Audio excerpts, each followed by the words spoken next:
Here, Gareth, you better tell us what we're supposed to do here, because I'm not going to sit around all day with these bastards. Whose nick is this, anyhow? I'm still travelling. Is it yours? Might have known. Shite house, this is. No way, Paddy.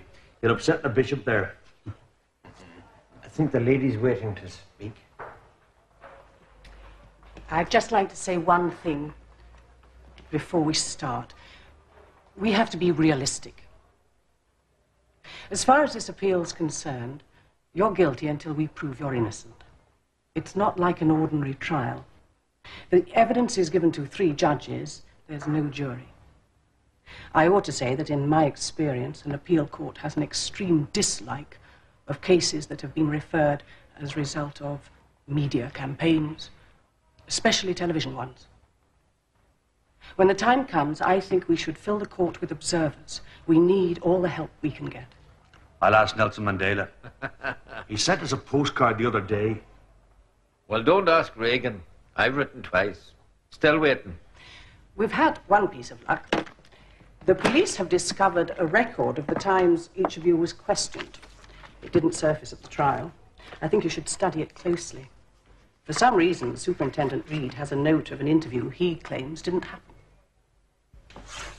Now, this one. Saturday afternoon. They read me out what the holy man here is supposed to have said. I done the pubs. Billy shite your trousers power. And then it was back to the lighted cigar on my eyelids. That's the time I gave it the trial. He's crossed it out because he says I confessed in the morning. Well, I confessed to nothing. And I want someone to get that Reed in the box and ask him what he's playing at. And if no one else wants to do it, I'm going to do it myself. We don't get to speak, Paddy. The barristers do the talking. Sure, Paddy, you've got a good enough case without us. You weren't even at the station on time. No, it's the 6 of us or nothing. Dear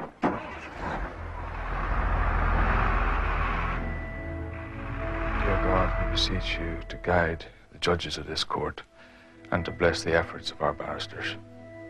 Amen. Amen.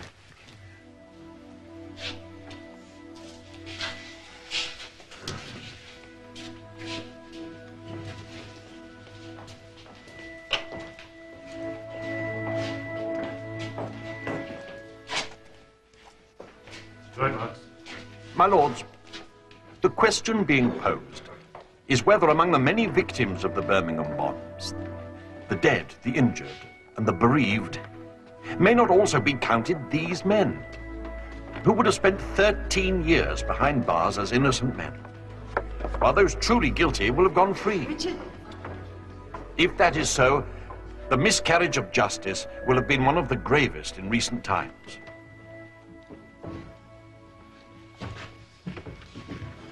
No sign of Nelson Mandela. All rise. The learned judge, in his summing up, made a number of comments about the enormity of the allegations made against the police. He described their alleged misbehavior as a conspiracy, which, if true, was unprecedented in the annals of criminal history. He observed that if one officer from the whole lot had reported the matter to some senior officer, Mrs. Lance, to an independent force, or even to the press, the gaff would have been blown. how did the prisoners look? Very worn out, tired, sort of very rough. Did you see any signs or marks or injuries on any of them? No.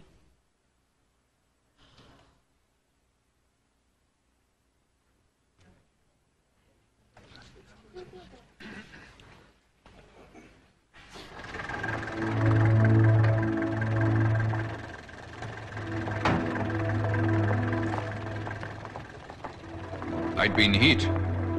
I'd been hammered. I'd been made to sit. I'd been made to stand.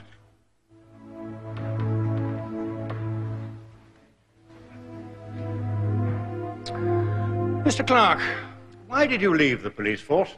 I was charged with the theft of a £5 note from a prisoner. And after hearing your evidence, did the jury convict you? Yes.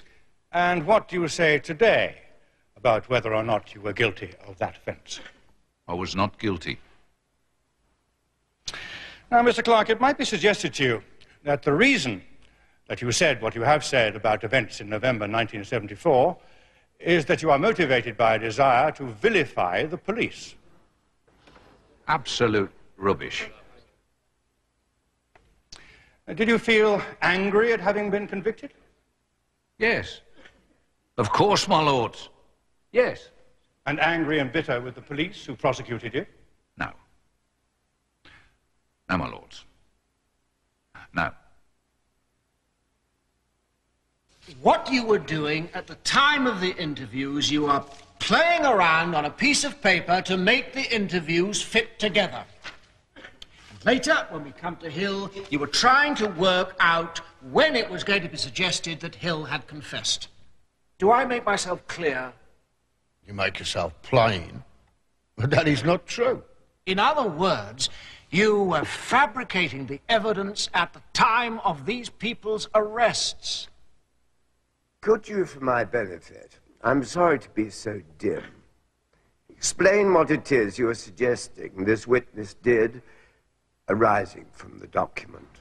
This document was being prepared for a number of reasons. Now, the first reason in relation to Hill was that the officers had to work out, and carefully work out, when it was going to be suggested at the trial later that Hill had confessed. Wait a minute. When it was going to be suggested. That Hill had confessed, or rather had made admissions, to be more precise. You do not need a schedule for that. You do not need a schedule. Go on. May I make it clear why you need a schedule? You have to have a schedule like this if you're being dishonest, is the suggestion. Sir, this is a blueprint for a completely false case to be put forward by the police witnesses at the trial. That is right. And it successfully hoodwinked everybody. Mr. Reed, just coming back to you, what is this entry all about? Well, I can't tell you. Not at the moment. Your position, then, in charge of the inquiry, was this, was it not? That it was all very properly handled. Is that right? Yes. No violence, no intimidation, no threats, no guns, no dogs, nothing. That is right. All done according to the book. Yes. So it appeared as though you got 6 men, giving you a lot of detail in some cases, though not much in others, as to 1, their movements, and 2, the fact that they had done it. That is right, yes. But the detail dries up when it comes to the actual planting of the bombs, does it not? In the statements? There's not much in these statements about... Very little, no. So, as the officer in charge... To which ground of appeal is this directed? They don't seem to be very interested in the planting, do they? I get the impression the judges are interrupting the defense barristers rather more than they're troubling the Crown. Perhaps there's too many people watching. In my experience, when the British own up to a mistake, they prefer to do it in private. You must hope for a miracle.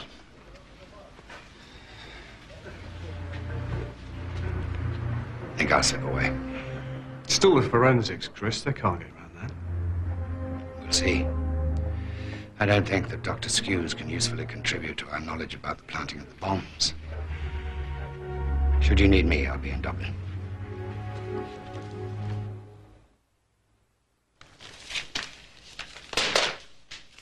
We're welcome out of here.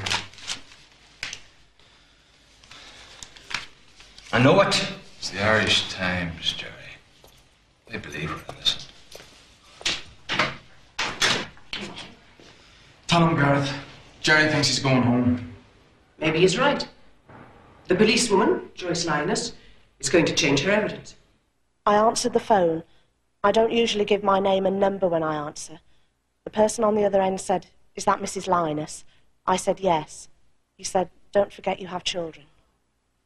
Did you say anything? I asked who it was and there was no answer. When you appeared before their lordships last week, did you tell this court all the evidence which you could have given? No. Why did you not? I was too frightened to. What did you omit to tell this court on the last occasion? That there were armed officers with guns in the cell block area. On one occasion, when I went to one of the interview rooms upstairs, I saw one of the defendants being assaulted. What did you see? When the door was opened, one of the defendants was standing up. There were at least 3 officers in the room. There was one in front of the man and one on either side. As the door opened, one of the officers said something and then kneed the man in the groin while the other 2 held his arms.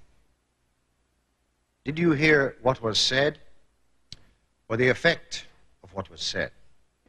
He said, "This is what we do to fucking murdering bastards."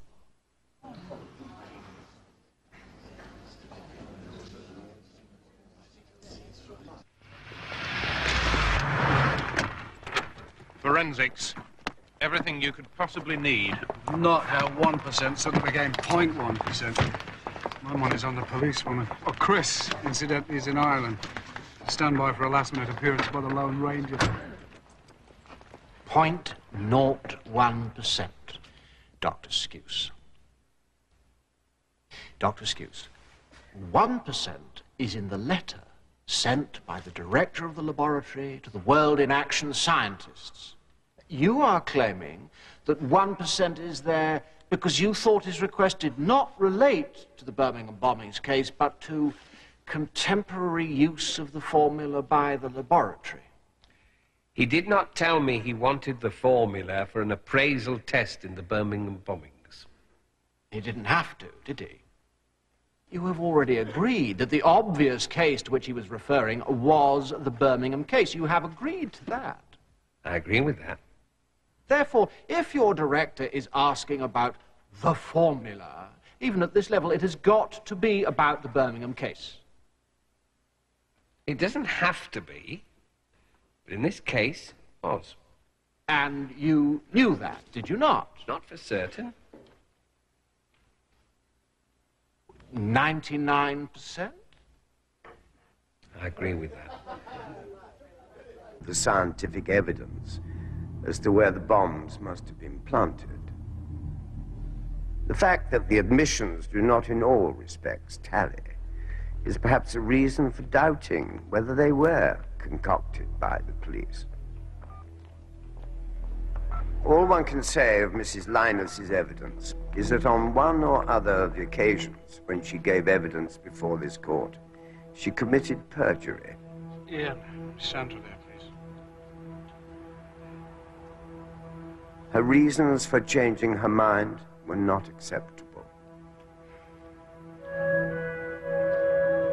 There was nothing in the remark, "Don't forget, we all have families," which constituted a threat. She demonstrated herself to be a witness who was not worthy of belief. Sandra, it's Ian. It's bad news, I'm sorry.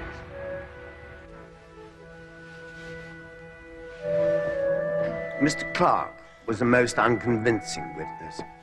He's also an embittered man. We have no doubt that the evidence given to us by Thomas Clark, suggesting that his erstwhile colleagues in the West Midlands police force treated these appellants with brutality, was false.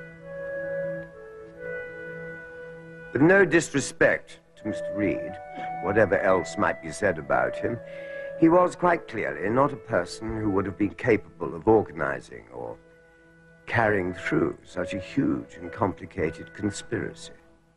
Indeed, we doubt whether it was a scheme which was capable of being engineered by anybody. As has happened before in references by the Home Secretary to this court, under Section 17 of the Criminal Appeal Act 1968, the longer this hearing has gone on, the more convinced this court has become that the verdict of the jury was correct.